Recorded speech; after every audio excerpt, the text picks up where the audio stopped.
Hi, Andrea. As you say, once again, this four-day quintessential annual gathering of the world's political and business elites here in the Swiss Alps in Davos is coming to an end. Now, of course, while the World Economic Forum sees itself and its role as, quote, improving the state of the world, which has been for decades now its mantra, there is an increasing sense among critics that it is more and more a family reunion for some of the people who actually are responsible for breaking the world. Now, persistent questions, as you might imagine, about the extent to which the global leaders who've been meeting here have the will to actually fix the world's problems. You mentioned some of the topics that have been touched on. Lots for them to deal with, obviously, during these 4 days in public sessions and in their bilateral meetings. But one thing that we have noticed and we've been hearing about is there is an increasing sense that there is more openness here in Davos. The one place where you find stakeholders from all three main sectors, not just the public sector and governments, but also the private sector, of course, the CEOs who descend on Davos, and now increasingly NGOs and members of civil society. And so joining me now is someone who represents sort of that broad spectrum of the public, trade unions more specifically. She is Sharon Burrow. She's the Secretary General of the International Trade Union Confederation, the ITUC. Sharon Burrow, I know that you've been coming here to Davos for about 18 years now with a very consistent, strong message about the need to change the rules of the global economy to benefit, you say, both people and planet. How has your message come through? Have you sensed any shift in the way it's been received?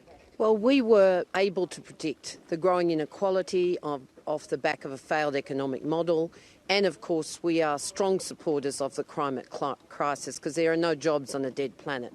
But when we first started coming here, we were a novelty. And we was kind of the voices in the dark, if you like.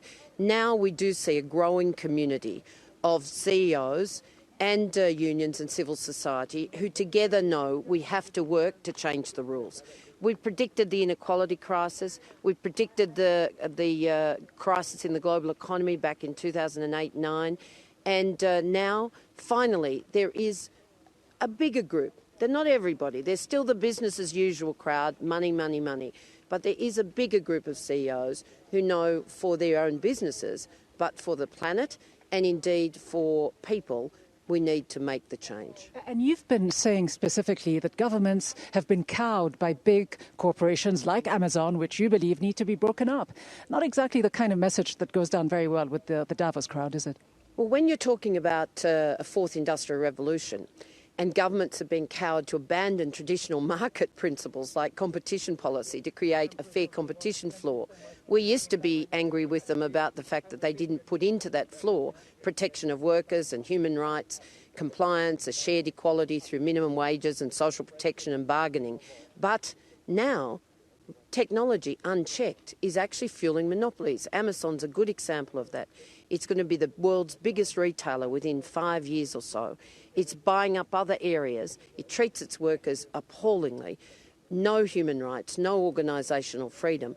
But more importantly, it's actually destroying businesses and development in many, many countries. And I know that trade unions have for many years now been warning about the sort of issues that some have been mentioning here in Davos, the growing inequalities, the economic insecurity.